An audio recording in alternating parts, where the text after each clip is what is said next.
Hey, what's good, everybody? You know what time it is. Your boy Jeffrey L. Boney. It's another hot edition of Real Talk Junkies Live. Make sure you spread and share the link with all your friends, your family, your loved ones, even those you don't like.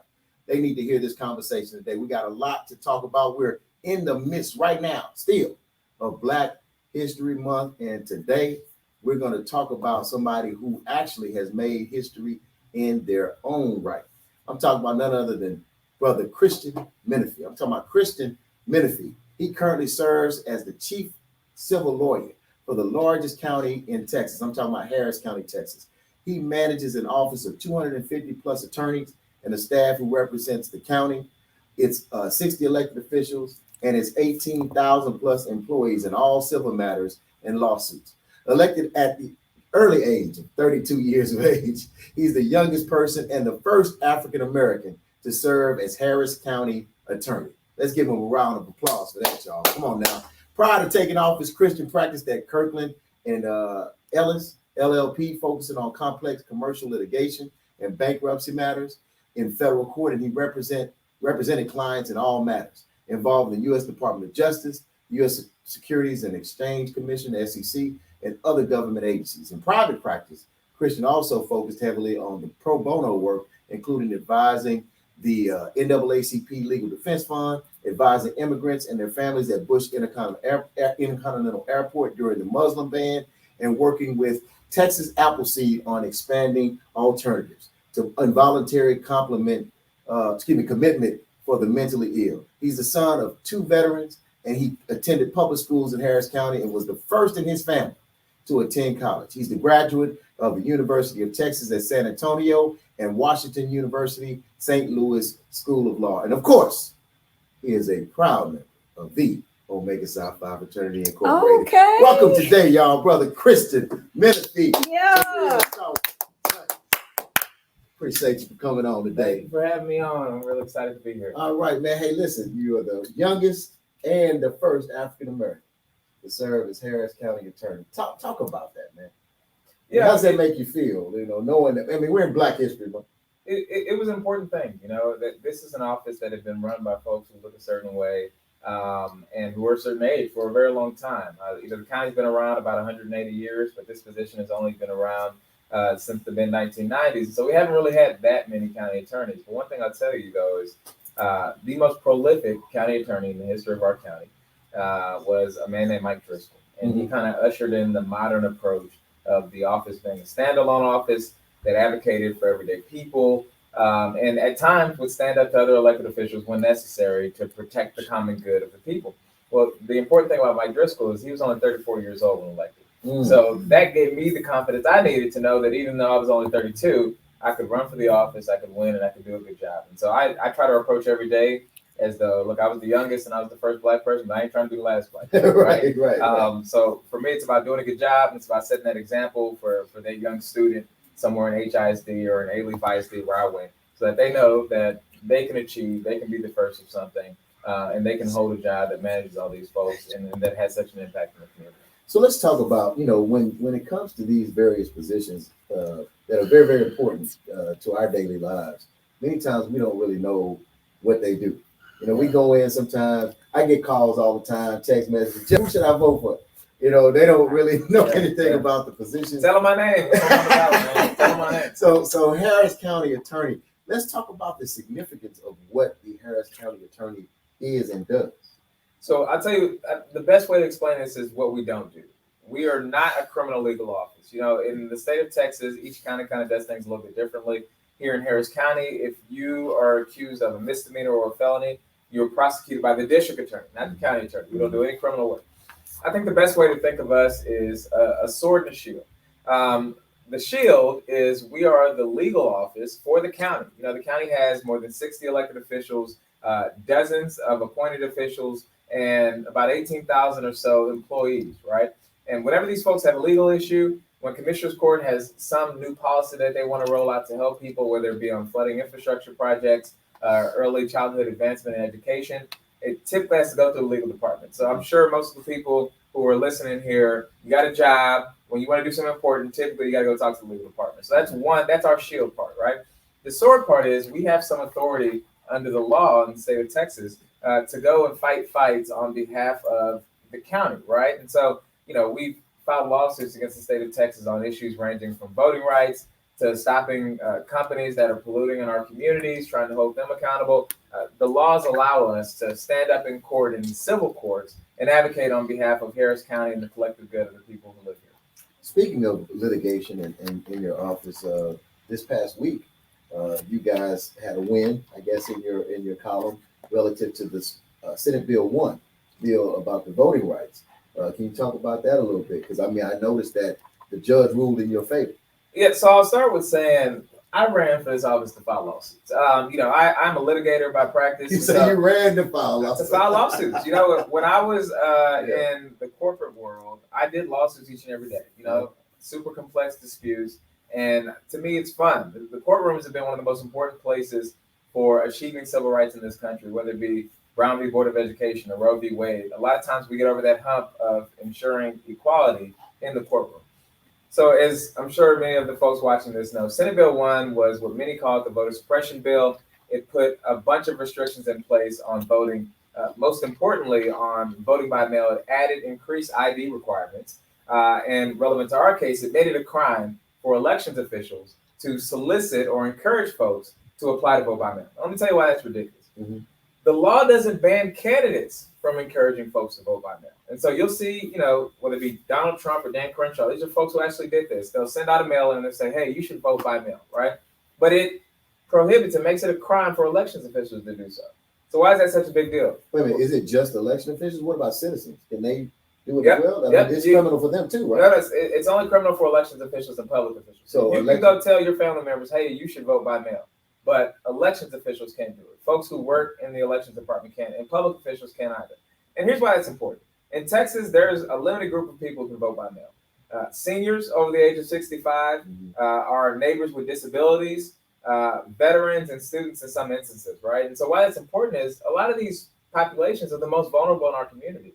If you have a family member who has a disability and they're unable to walk, or they have, other neurological issues, and it can be a real hassle for them to get to the polls, right? It can be something that takes hours, causes them a lot of pain. If they have to wait in line, that can be a major issue for them. It makes sense for these people to want to vote by mail. And in fact, that's why the law allows it, because it's better for them. So it makes no sense that it would be a crime for an election official to say, hey, maybe you should consider voting by mail. I know you've been going through a lot of stuff this month. I know you have tough circumstances because of the things that you're battling. I know that you're, one of our 85-year-old neighbors who you don't move around as easily, right? You should consider voting by mail. What we saw is that after the election audits and all of the stuff that was pushed about fraudulent elections and election being stolen, you saw our state legislature pass this law. So what our court case was, we sued on behalf of elections officials saying, no, that violates the Constitution. You can't ban people from truthful speech. And this past Friday, federal court in San Antonio blocked enforcement of the law while the case is playing out. So it's a really big deal, and it was a great rule. So what does that mean, actually? I mean, they blocked it. So that means that people can vote by mail now? So what that means is, and election officials can actually encourage? That's right. That means that until another court rules on this issue and until the end of our case, right now, elections officials can encourage folks to vote by mail and be honest about when it benefits someone to vote by mail. The way that this law without criminal. That's right. Without potentially being prosecuted. And that's one of the reasons why this law was so problematic, right? Is effectively a lot of folks out there who don't know about the vote by mail process in Texas had to be left in the dark, right? Because if an election official in educating people about vote by mail, if they went a little bit too far, somebody could prosecute them for that, right? Mm-hmm. And they would face a state jail felony, which is something they could have on the record for the rest of their life just because they're trying to help people. And so what this ruling does is it now, for the time being, blocks it. And so elections officials can go into our communities and be honest about the benefits of voting by mail. They can encourage our seniors, veterans, our folks with disabilities. They can encourage all of them to vote by mail. So it's a really big deal, and it frees up those elections officials so they don't have to have the cloud of prosecution hanging over their heads. So when you say election officials, just to be clear to the RTJs and those that are listening, are we talking about precinct chairs, precinct judges? Who are all considered election officials? So elections, there's two words that matter here. One is elections officials. So that includes your elections administrator, everybody who works in that department. In Harris County, that's Isabella Longoria. Everybody who works in that department. They have a ton of employees.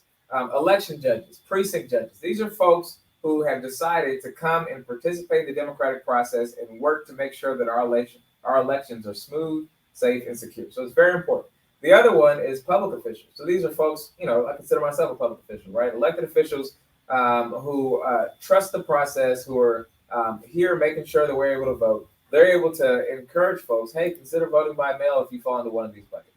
And previously, our hands were tied. We weren't able to speak. And so I think it's incredibly important, not just for public officials, but for the folks who are in the game on the ground working to protect our elections to be able to convey that information to people. Because, vote by mail is used very heavily in elder Black populations, right? Mm-hmm. Folks who fall squarely in the legal parameters of voting by mail, but who certain folks don't want to have access to the ballot box through mail. So it's important. It's going to impact our communities, and I'm very excited about it. So I know you represent the county and its employees and whatnot, but let's talk about Senate Bill 1. Sure. And your views on Senate Bill 1. I mean, seemingly you brought it up earlier that after, our former president, I hate saying his name, I'm sorry, but after our former president came out with these allegations that there was falsities and fraud at the ballot box, that everybody across the country, well, not everyone, but a lot of states across the country went forward with all of these laws, right, talking about protecting and preserving the ballot box and making sure that there's no fraud taking place. But really what they've done is made it more and more difficult for people to actually vote. Right. And so what are your views about the bill in its entirety, the one in Texas? These laws, which have been passed, as you mentioned, in Georgia and Florida, these laws, the story doesn't begin with former President Donald Trump. It actually precedes that, and I think it's important to know that. When Senate Bill 1 was being debated on the Texas House floor, you saw Representative Briscoe Cain, who was the leader of the Elections Committee in the House. Mm-hmm. He said in the preamble of the bill originally was the purpose of the bill, in part, was to protect the purity at the ballot box. Now, this is language that is directly derived from Jim Crow era relics, right? That were put in place at a time, words that were said at a time, when the entire purpose of laws like these was to stop folks who look like me and you from voting, right?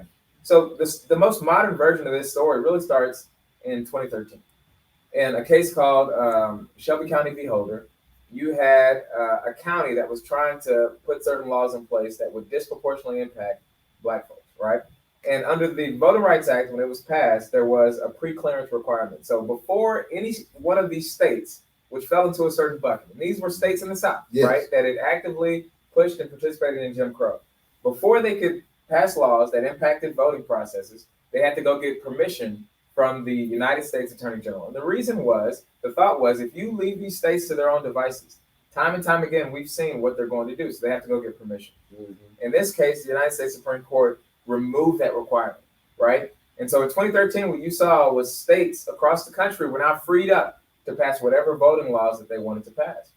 Yes. And this really set the stage for what we're seeing today, right? And of course, that was all greatly pushed and exacerbated by former President Donald Trump. When he said the election was stolen, all of a sudden, you saw a refocus by Republican elected officials throughout the South on what they would say protecting voting processes, but what really is stopping certain folks from voting. And so it's no surprise that the same measures you see put in place here, put in place in Florida, or put in place in Georgia, right? These laws are designed to make it more difficult for certain folks to have access to the ballot box, whether it be in person or by mail. I think what Briscoe Cain said made it abundantly clear. I think the history of it all makes it abundantly clear. And so, apparently it's not clear to anybody. It's clear to everybody except for the folks who are writing this law, right? Right. But no, it's designed to stop folks who look a certain way, who think a certain way from participating in democracy. And you try to encourage people of color, Black folks, to get out to the polls to vote. And we constantly are pushing that. Register to vote, get out to the polls as best you can, as often as you can. And when you see these laws being implemented, it's because the people that are in those seats have been elected to be in those seats to make these changes, to make these laws. So there's a lot of frustration amongst many of us whereby changes are not happening fast enough. We're not getting what we need. We're being ignored. You got two Democrats in the Senate who are blocking the Democratic agenda to which most African Americans voted to move forward with. Mm-hmm. And so it's getting discouraging. The first 2 days here in Harris County, you see that voting is down amongst African Americans at the polls. So there's a lot of discouragement. So how do we fight, as you were fighting at the court level? How do we fight both and, on the ground with these voters, try to get people to the polls, to get them to understand that your vote is your voice, but if you don't vote, this is what will be. I think it's incredibly important that we engage folks, meet them where they are, to get them involved in the democratic process, to get them involved in not just getting registered themselves, but registering family members, and getting them to the polls to vote for folks who are going to do the work for us. But the second important part of that is I think we have to actually do the work for folks. The way that you earn people's support is by doing stuff that benefits them in their life, right? And so that's how I've tried to run this office. Being in an executive position, I have the ability to make decisions to get stuff done. Part of the reason why we filed the SB1 lawsuit was because this is about somebody's grandmother not knowing about her ability to vote by mail and us criminalizing somebody telling her about that, right? Like this lawsuit is for the grandmas and the grandpas out there who need that information, but who can't get it because of the state law. We did our second chance hiring policy at the county so that we can give access to employment processes to people who are justice involved, who may have had a history with the criminal justice system, but who work just as hard as anybody else, who are just as qualified and just need that second opportunity. Hold on, don't move away from that for a second. Talk about that, the second chance hire. Why was that needed? What were you seeing that made this a need to have? So study after study shows that when you have an application process that asks applicants at the outset on the application whether they have a criminal history, and one person checks yes, another person checks no. Study after study has shown that more often than not, the person reviewing the applications is going to toss out the folks who have checked yes.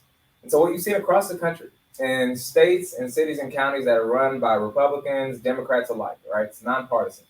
You've seen folks remove that question from the application, and instead, if they're going to conduct a background check, do it later in the process. The thought being is that if you let someone apply and then you interview them, and let's say you got 6 people and you pick one person, you've gotten to know them, you become invested. Now you run the background check and you learn that they may have had, they stole a video game from Walmart 20 years ago. You're going to be more objective in how you evaluate that form of conviction, right? Whereas if you do it at the outset, you haven't gotten a chance to know this person, their skills, their abilities, so you're more willing to toss them aside. So this is about expanding access to employment for those justice-involved individuals and still allowing the employer to make the decision, but ensuring that they make the decision at a time where they have all the information. And the reason why that's important is because, look, study after study shows the best way to decrease recidivism is to help people get and maintain good employment. If you want people out there who have previously committed crimes not committing them again, you want them working, and you want them working in good jobs. So this is something that you implemented at the county attorney's office, or is this across the county as a whole? So this is across all county employees. And as I mentioned, there's over 18,000 employees in Harris County. So vacancies frequently come up at the county. So this is a policy that I wrote and championed and then brought to Commissioner's Court. We vetted it and got it adopted. And it's important because it's been going on throughout the country. You have more than 30 governors, and these are from states that have Democratic leadership, Republican leadership, more than 150 cities and counties. This is stuff that's been tested. There's a lot of data for it. And it's a way to get folks back involved. We talk all the time about that cousin you may have or that nephew you may have who got involved with the system and hasn't been able to get right ever since.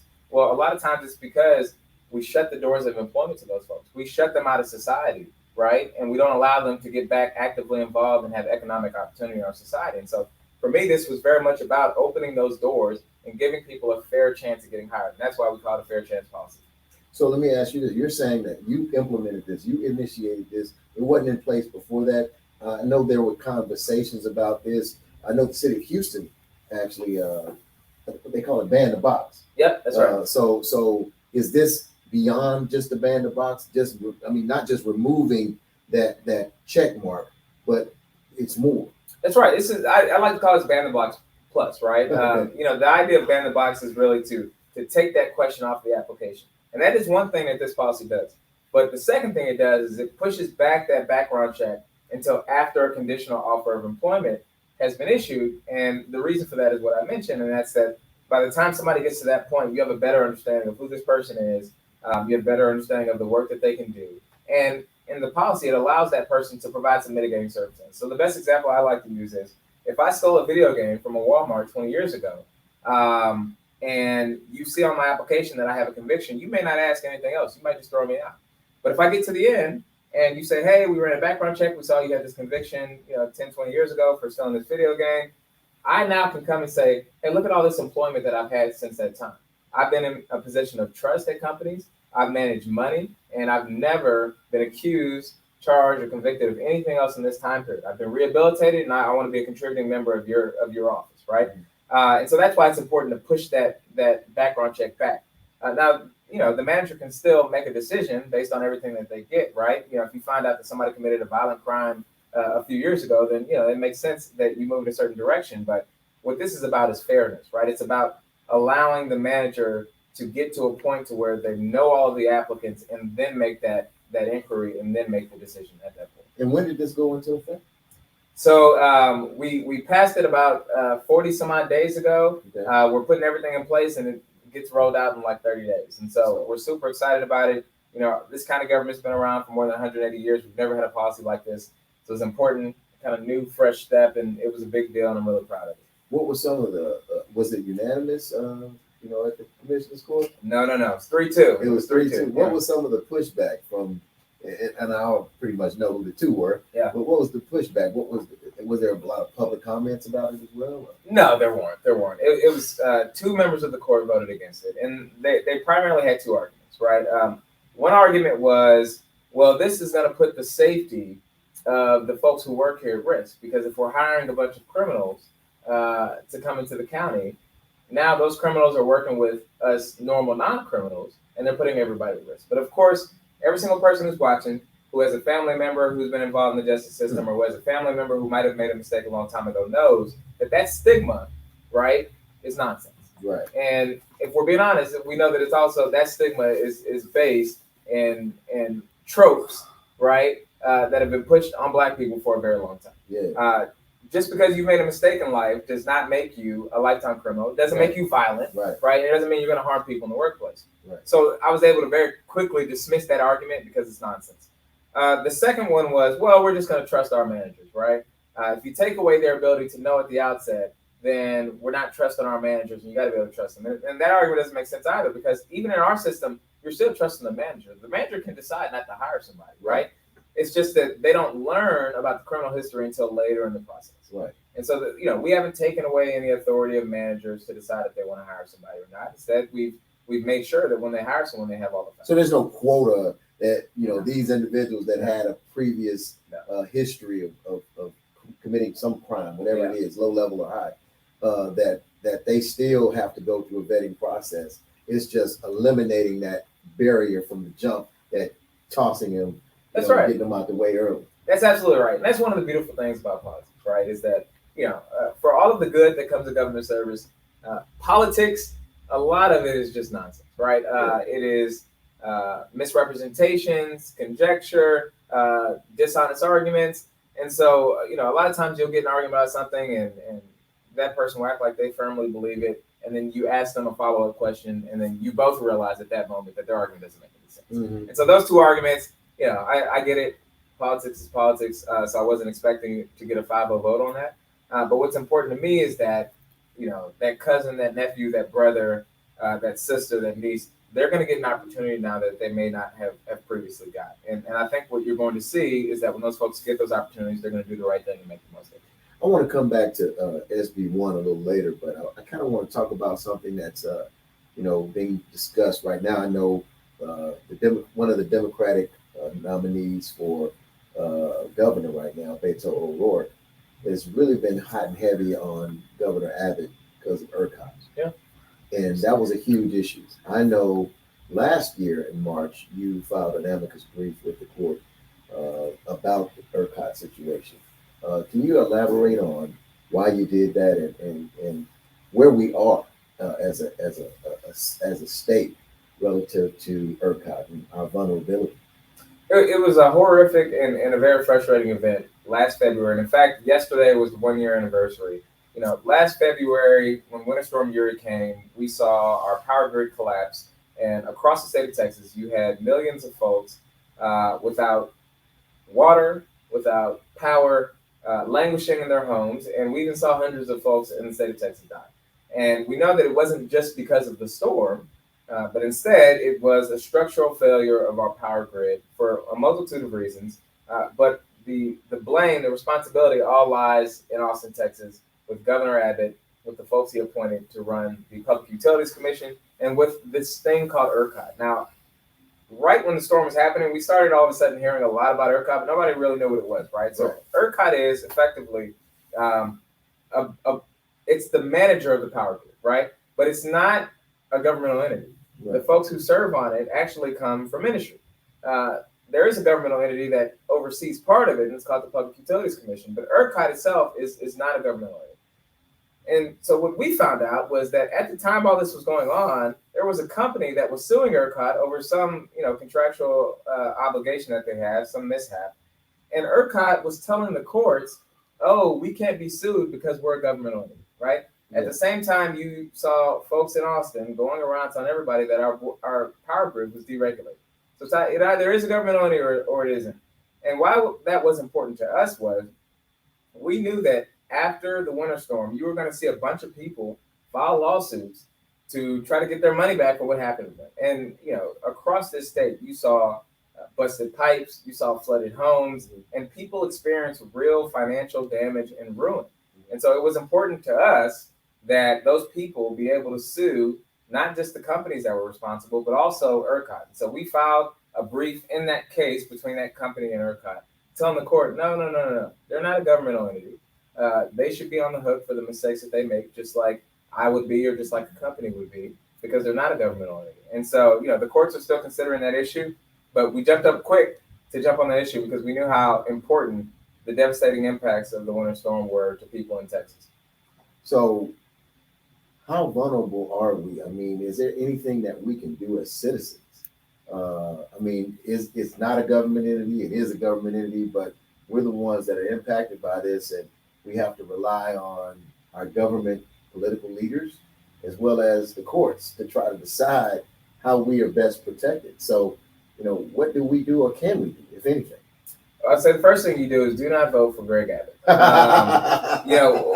One of the challenges that we learned from that situation is the state of Texas knew about these issues. Back in 2011, we had a major weather event, and we saw that the grid had similar issues to the issues that we saw in 2021. Well, at the time that happened, the federal government came in, they did a big report and investigation. And what the report said was, hey, you all should be weatherizing every stage of the process of providing electricity to people. So that includes the power generation plants, right? That includes the oil and gas companies that ship their gas to the power generation plants in order to create the energy to send out to people's homes. At the time that happened, Greg Abbott was the Attorney General of Texas. He knew exactly what happened back in 2011. And now he's the governor of Texas. And we had the same issues because we didn't do what we needed to do. Now, the problem becomes now, you heard a lot of talk from Governor Abbott and the folks in his party this last sessions, I have to say multiple because it was legislative session after session after session, about fixing the grid. But what we saw was they did not require these midstream companies that ship the gas, right, transport the gas to the power generation companies. They did not require them to weatherize. So we're just as vulnerable in that sense as we were before, right? They did not take the steps that are necessary to really strengthen the grid, to protect communities. And so we're at risk of this thing happening again. And the question then becomes, well, why didn't they? Well, the answer is pretty clear. A lot of these companies that should be forced to conform to rules that are going to keep people safe, they give major campaign contributions to Governor Abbott, to the members of the Railroad Commission, which is the state regulatory body that oversees the oil and gas industry in Texas, and to folks who are decision makers in Austin. And so what becomes clear then is that our state leaders are bought and paid for by industry instead of being accountable to people. So the number one thing you can do is do not vote for Greg Abbott in this year's election. Right.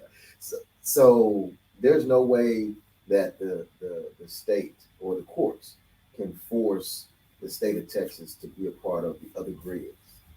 No, I'd say no. So the issue that you're mentioning here is interesting. So we have a national grid in this country, right? There's actually kind of two sides of it, and this provides interconnectivity throughout the entire country for electricity capacity and providing that electricity to businesses in the homes, right? With the idea being that if there's a month where Montana has a bunch of capacity but doesn't have much demand, energy can be sent because the grids are connected to other parts of the country, right? Texas, most of Texas, not all of Texas, is on ERCOT, which is a separate grid from the other two major infrastructure grids here in the country. So what that means is that if we have a major demand issue, but low capacity, which is what happened during the winter storm, we can't get extra electricity imported from other states. Mm-hmm. So we have made that decision to be separate. Should we be separate? I don't believe so. Is there a way to force us to connect to those other grids? Yes.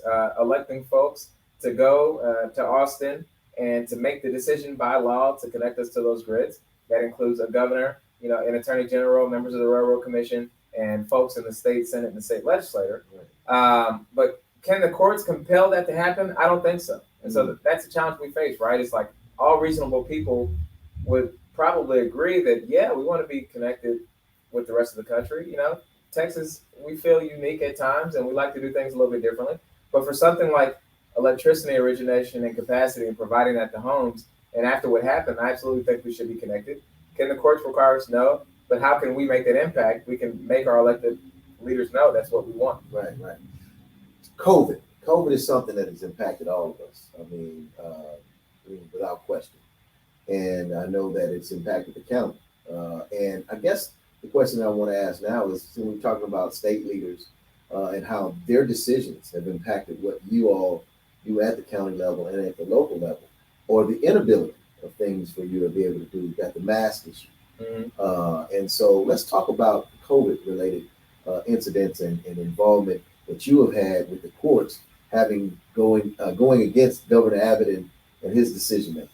So what we saw when COVID first hit, before we had a vaccine, we were having surges where a bunch of people were getting sick, a bunch of people were dying, incredibly sad. And I'm sure most people know somebody who knows somebody who had real issues when they contracted COVID. You saw different approaches across the country, with many governments trying to hunker down and get past that initial stage so that we could keep people safe, and other governments taking a more we're not going to touch it approach. Texas, at the state level, took an approach that you really didn't see anywhere else. And that was, not only are we at the state level pretty much not going to touch it, but local governments, we're going to ban you from putting certain mandates in place. Yeah, we know that the Delta variant is running wild and that people are in hospitals fighting for their lives on ventilators and respirators. But we're going to ban you from requiring masks, even though schools are opening back up, right? Yeah. We're going to ban you from requiring masks in certain buildings. Yeah. They took what I would call an obstructionist approach to, not only are we not going to help people, but we're going to stop local government from helping people. Mm-hmm. And so, as I mentioned, one of the reasons I ran for this office was file lawsuits. We filed a lawsuit. And we sued the governor and the attorney general on this issue of whether the governor can, on his own, tell local officials, no, you can't do that. Everybody thinks that, okay, you got the governor and you got counties and cities, so the governor runs everything. That's actually not the way that it works. Mm-hmm. State law sets up clear authority for different sets of government, right? There are certain things that the governor gets to do because he's the governor, right? Like veto. If a bill comes in his desk, he doesn't like it, he gets to veto it. Certain things that the courts get to do, and only the courts get to do, make decisions on what's what with the law, right? And whether certain conduct violates the law. Only the courts get to do that. And then you have the legislator. Only the legislator gets to write laws, right? That is their exclusive authority. So what the governor did was, because he knew that a lot of the stuff he was doing, the legislator would not pass laws to make it a law, he issued it through an executive order, right? Which is a very limited authority that's given to the governor in times of disaster. Yeah. And what this law is really meant for, that authority is really meant for all the hurricanes, right? The natural disasters that we have. Because those are things that come and then they go, right? So it's like, basically, hey, for this 60-day period where we're bouncing back from this hurricane, the governor has the ability to issue executive orders. He can set up temporary housing centers, right? He can allow for providing certain shelter, certain food.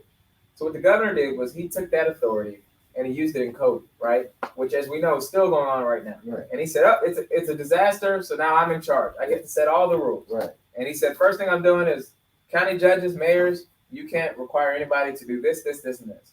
All of which are things that were going to keep people safe during the pandemic." So we filed the lawsuit saying, no, actually, you don't have the authority to do that. Just because you're the governor doesn't give you that authority. Maybe the legislature could pass a law to that effect, but they won't. And you know that they won't, and so you're flouting the law. We got to the trial court. I argued the case in the trial court. We won there.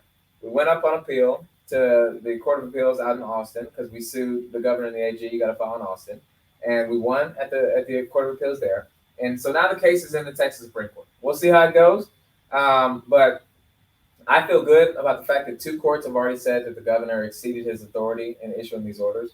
But I think practically what we learned is that when folks are motivated by political reasons, there's really no bounds to which they'll go to further their political agenda, right? Even if it means doing things that is going to result in people getting sick, doing things and prohibiting other folks from doing things that is going to result in people dying, going to result in people being on ventilators. What I think we saw from this experience is that the governor will do what he needs to do to protect his politics instead of making decisions that are in the best interest of keeping Texans safe. So prior to you, person who held this seat was a Republican. It was Democrat. Democrat. Yeah, Right. Vince Ryan. Yeah, that's right. Vince Ryan. And Vince Ryan had been in there for some time. Yeah. And things that you're talking about, things that you're doing, I'm just trying to understand because we're told, or most of us vote Democrat. Yeah. And you chose to run against a veteran Democrat for the seat. Why? For me, I think that this office has done some really important stuff for a really long time. And that includes under Vince's leadership. For me, I think that we're just at a very pivotal point in time, not just in this country, but specifically in the state of Texas. In 2016, when former President Trump got elected, I had an awakening. I was, at the time, in the private sector, working, trying to pay off student loans, trying to take care of my family. And something inside me told me, hey, you got to do more.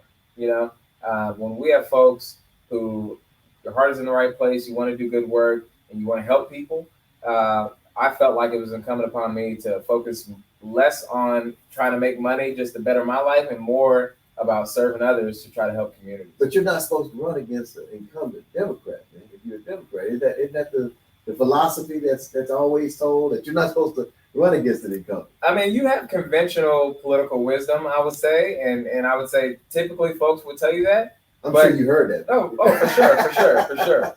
But the way I view it is when you have communities on the line, when you had our country being run by the person it was run by, I felt like all the rules were thrown out of the window. This is about protecting folks.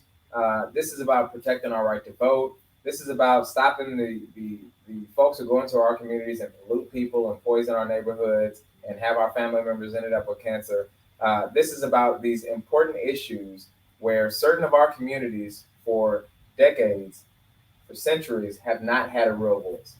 So for me, if I didn't kind of step into that role of trying to serve others because I was trying to follow political wisdom that was given to me by the folks in the inner circle, then I would be doing a disservice to myself and to the people who deserve to be served. And so I view this office as a place where you can actually impact, you can actually affect change.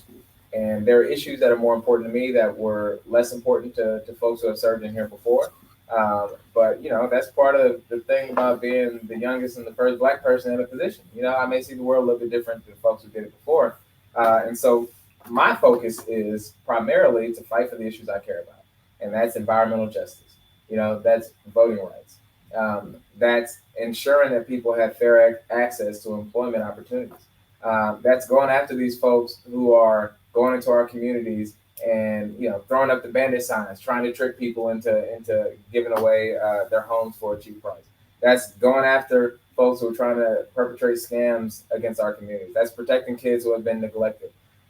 These are issues that I focus on heavily because of my upbringing, because of my view of the world, and I wouldn't have let conventional political wisdom stand in the way of fighting these fights.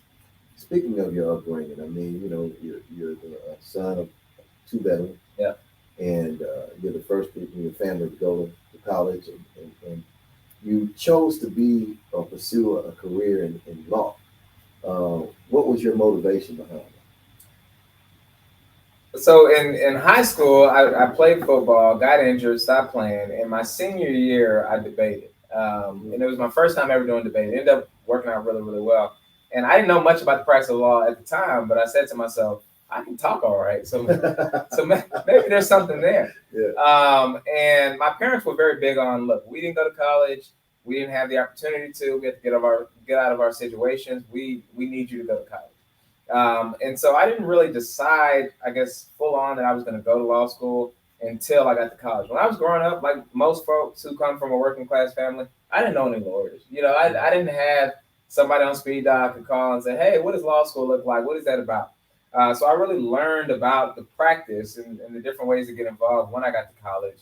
But for me, it was also about having the opportunity to advocate for others. You have family members, friends, people in your community who feel very passionately about things or who have a problem and aren't able to articulate it, aren't able to take the steps necessary to get it taken care of. And so to me, it was always very attractive to be able to work in a role where your job is primarily to take people's issues and to find solutions for them, right? And sometimes those solutions may be a conversation. Sometimes those solutions may be a little counseling. Sometimes those solutions may be a lawsuit. But being able to be that voice. And what I found was over time, when I became a lawyer, my family started hitting me up, just about any issue they're having. Hey, I'm having this problem with this bill, with this bill collector. Can you help me out with it? I'm like, I don't think this is a legal issue. Did you pay the bill? Right? Like, but you become like one part counselor. You're someone who folks trust to talk through the issues with and to try to help them solve the issues. And so that was something I was very passionate about, was being able to get in and serve in that role of being an advocate and being a counselor for someone. Got you.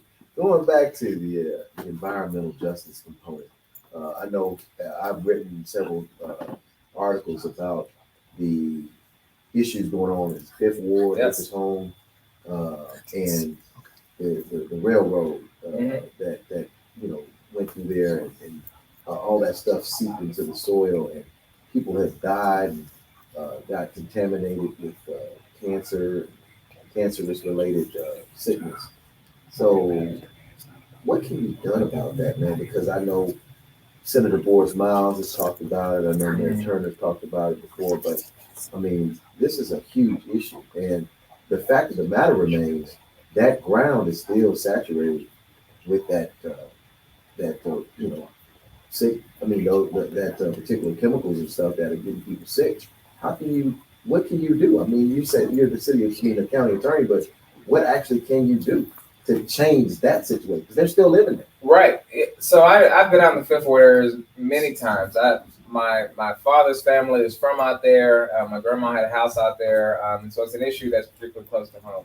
Yeah, the cancer cluster is something that decades in the making. I mean, you had the Southern Pacific Railroad, which owned the area, operated all the way up until a few decades ago. And then, of course, Union Pacific took it over. And I remember being out there with some activists right down the street, folks who lived in the community. And this one woman, Miss Sandra, was walking me around through the neighborhood. And she would point to a home. She would say, I remember that family right there, the two grandparents, they both had cancer. This one right here, they lost a child to cancer. This one right here, 3 people in that home had cancer. This is a real cancer cluster in this community. And so I've been heavily involved in talking with folks in the community and then trying to do the work in collaboration with Mayor Turner, Senator Miles, to get the federal government involved. I think at this point, everybody recognizes it's a major problem. EPA Administrator Michael Regan came to town. So this is the chief environmental officer for the United States of America, came into town and went straight to Fifth Ward. Sat on the stoop with people, sat on porches, sat in their yards, heard about their experiences. And so I'm hopeful that the Environmental Protection Agency, the EPA, is going to step in and do something to get these folks relief. So whether it be, trying to buy people out so that they can move them to a different area, because at this point it's going to be extremely difficult, if not impossible, to contain the contamination. So whether it be trying to get them to a different area, really making sure that we're doing the absolute best we can to contain the contamination, But I think what's most important is that we need to get the federal government involved. This is a problem that is so massive, it's beyond what can be done at like the city or the county level. Yeah. But it starts with you initiating lawsuits and trying to get the federal government involved. I mean, those people have been, seeking assistance, and many of them have died. Many of them living right now, with ailments that came as a result of the cancer clusters out there. So it's so unfortunate. But it's kind of like one of those too little, too late type things for some, and for others, they're just wanting some sort of path forward. How do we address this? They've raised children, grandchildren, in these conditions, and some of them have, birth deformed children, or children that came out with certain ailments that wouldn't have came without that cancer cluster situation being intact. So I'm hopeful that you can do something with that and bring about change there. What are your top priorities? I mean, I know the employer. I mean, you listed some of the things that you want to do or wanted to do coming in, but now that you're in the seat, what other things are your aspirations to make sure that you before you leave office, that you actually accomplish and see about, that you can say, what, because of me and because of my office, this changed or this happened? It said, before I leave office, I just got here. You're already trying to kick me out. I'm trying to focus very much on the issues that impact people, right? The way I view it is, in politics, you got the issues that make noise politically, and then you got the issues that are really moving the needle for folks. And so my focus has been on the stuff that at times, big picture to folks, has been relatively unsexy, right? So environmental justice. We filed a lawsuit against the Texas Environmental Regulatory Body over something that everybody knows about, but is not really a big deal in the papers or anything like that. That's concrete batch plants, right? You got these plants that are put up in our communities. They shoot out this dust, which is very harmful. Kids breathe it in, folks in the neighborhood breathe it in, the elderly breathe it in, and it's harmful to them. It makes them more likely to have COPD, to have asthma, to have other issues. And so we've sued the state regulatory agency because we've seen time and time again that in the state of Texas, at the state level, they're not holding these folks accountable. They put rules in place, the rules are lax, people break the rules, they don't require them to comply with the rules. And then when people repeatedly break the rules, they don't go into court and hold these folks accountable. So we've sued the TCQ to try to move the needle on that issue. So environmental justice is incredibly important to me, and it's something that I stay focusing on. The second major thing is holding the state of Texas accountable. Unfortunately, we live in a state where the people who are sent up to Austin, a lot of them do not see the world the way that folks in this neighborhood, and my neighborhood, and your neighborhood see the world, right? And they try to impose their views onto our communities, right? They refuse to expand Medicare, right? So that folks in our community who don't have health insurance can actually have some protection, right? They allow companies to come in and pollute our communities. They try to restrict and strip away our voting rights. When that happens, it ain't much we can do at the local level, except take it to the courtroom. And so for me, an important role of this office is to protect the communities that I serve.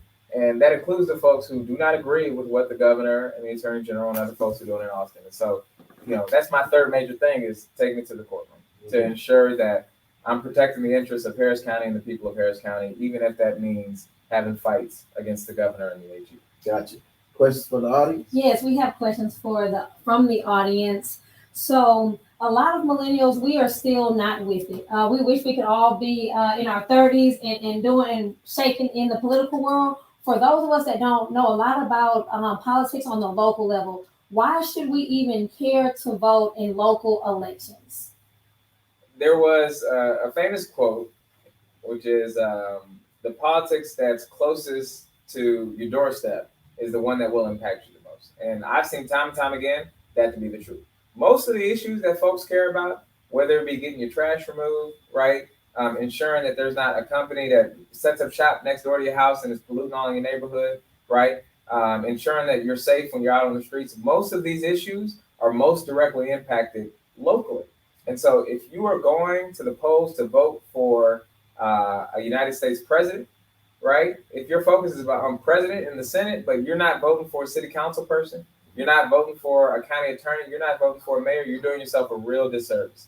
Time and time again, I see that when I talk to people and I ask them, hey, what are your top issues? The issues that they talk to me about are issues that you're not really going to see impacted by Washington, D.C. because it's way out there and we way out here. So if you want to have the most impact on your neighborhoods, you want to have a voice in electing the person who's going to be most responsive to your concerns, you got to vote in local election. You absolutely have to. Okay. Question two. Now that I know why I should vote, where can I get information? I am overwhelmed with social media, and I'm trying to pull my knowledge from so many places, my information from so many places. Where are some credible sources where I can just get the facts and decide for myself? Okay, you got three options here. I'm gonna start with the easiest one and work my way back to the hardest one. The easiest place is the League of Women Voters. They do a candidate pool basically, where they ask all the candidates, hey, give us all this information, general information, and then they put that information up all in the same place, right? So Google League of Women Voters Houston, you can get information in. Now, what's important about that is not just for women. That's right. Works for everybody. And they don't give their opinions on the candidates. Instead, they give the candidates responses to questions and their general background. The next step, I would say, is the Chronicle. Now, the Chronicle's editorial board, they do endorsements, but I'm not talking about that one. I'm not talking about that one. Go to the next one. Go to the next one. We don't even spend our time on it. So I'm not talking about that one. The Chronicle has a voter guide, which is very similar to what I just described from the League of Women Voters, and it has all the candidates and all their information. That's separate from the editorial board's endorsements, so it's separate. It's just a guide. The third place, and this is the worst one, but if you really want to get in the weeds on this, it's a good place to do it. If you go to harrisvotes.com, you can type in your address, and that will give you a sample ballot, right?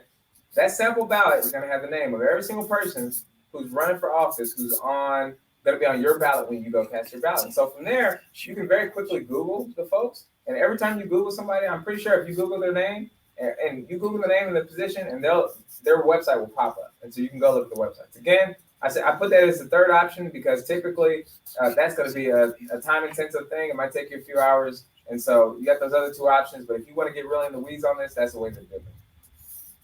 All right, another question. All right, another question from the audience. So we've seen recently, really in the pandemic, how millennials and Gen Z express their voice is protest, action, getting on social media. How impactful do you think those steps are for political change? They're incredibly important. You look at the major movement in the Civil Rights Act and in the Civil Rights Movement, and I think it was in three places. It was on the streets, it was in the courtrooms, and it was in the halls of legislators, right? But without those three prongs, you probably don't get us to where we are today. You needed folks in the street protesting what was happening, which means, you needed the Rosa Parks of the world. You needed the I'm a Man protest for the sanitation workers. You needed those folks out in the street. You also needed folks in the courtroom, which means you needed the Thurgood Marshall. You needed the Oliver Hills, right? To be fighting those cases because folks' civil rights were being deprived and the constitutional rights were being abridged. But you also needed folks in the legislatures, right? You needed allies who were going to go and write the Voting Rights Act, the Civil Rights Act of 1964. So without those three prongs, you don't get it done. So all I have to say is if you're one of the people who is, protesting in the streets to try to right the injustices that you see, what you're doing is an important part of the process. And it keeps pressure on folks.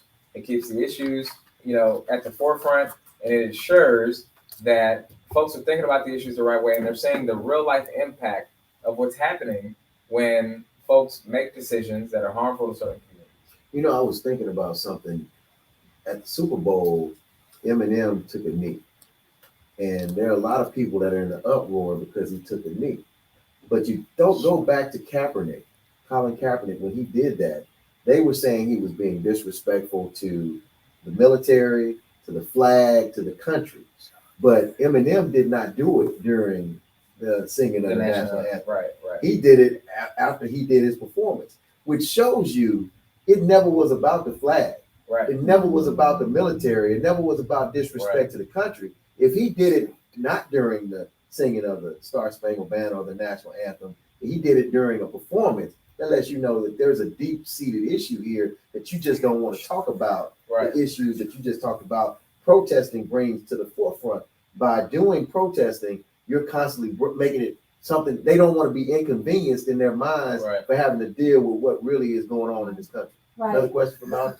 Absolutely. Piggybacking off that, Mr. Jeffrey L. Boney, how impactful are these different movements that are non-traditional? So whenever, so they can still be a political statement that you're trying to make, but maybe you do it through the arts, through poetry. Maybe you, everybody, some Gen Z, some millennials may have a bad taste in their mouth about politics. They might not even know enough to have a bad taste in their mouth. But how else, how important is art in politics? How important, how else can the young Black voice be used in politics?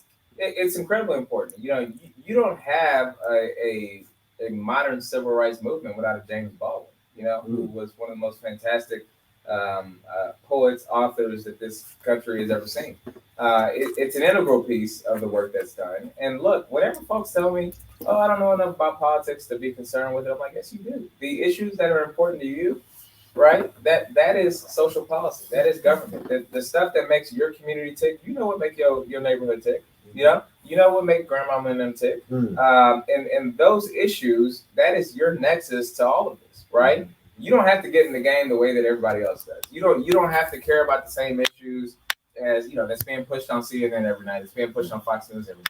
But the issues that are important to your communities, a lot of those issues can be impacted by politics, whether it be at the city council level, at the county level. And so I would tell folks, never discount your knowledge. We use the word politics a lot, but this is really about social policy. This is about putting measures in place that help people participate in this democracy, participate in the American dream. And you know what that looks like for you. So you know enough to have an opinion on it. Right, one more quick question before we get all right, awesome. So thank you so much for answering that. We understand the power of social media and creative expression here at the Ford Times. Can you tell us why Black press newspapers is still so important for the community and for politics? Because they tell our stories. There's a lot of media outlets that want to tell stories, but want to tell them a certain way, right? There have been times where we have put something out that was going to help a lot of Black folk. And so I was super excited about it. It's going to help a lot of Black folk. Everybody want to write about this, right? And what I found is that, the same way I just talked about folks out in the community, there's times where what's good for the community may not be good for selling papers, may not be good for getting your viewership up, right? May not be good for getting likes on your post. And so I think it's important to have papers like the Ford Times, media outlets, because it tells our stories and it helps amplify our issues to a community that's living these issues every single day, right? Like, you can't convince people in our community to care about an issue that never touches them. Doesn't matter how many times you put it on the news. Doesn't matter how many times you do the 24-hour news loop on CNN or whatever. If the issue isn't directly impacting them, you're not going to force them to care about that and to prioritize it in their life. They're working, with 9 to 9 or whatever, trying to make ends meet, and they're focused on the things that impact them, their family, and trying to, move through this life. And so it's incredibly important that we have outlets that tell our stories, that speak to our issues, so that, folks can stay informed on it and they can learn what they can do to move the needle for them, for their family, and for their communities. Christian Menifee, you are an American history maker, a Black history maker, not just because you're the youngest and first African-American to serve in this role as Harris County Attorney, but by way of what you're doing right now. You've already left your mark, and you're continuously leaving your mark. I'm excited about the work you're doing with environmental justice, the banning the box, giving people an opportunity, and continuously fighting for our people. So thank you so much, man, for all that you're doing. And we look forward to, man, having you back on the show in the future. Thank you. I really appreciate it. I'm happy to be here, man. All right, y'all. This is your Black History Moment right here. Hey. Christian Menifee. And of course, again, a member of Omega Psi Phi Fraternity Incorporated. You know what's up to the brothers? Okay. All right, yeah. We're going to get up out of here. I'm going to holler at y'all next week. Remember, let's go.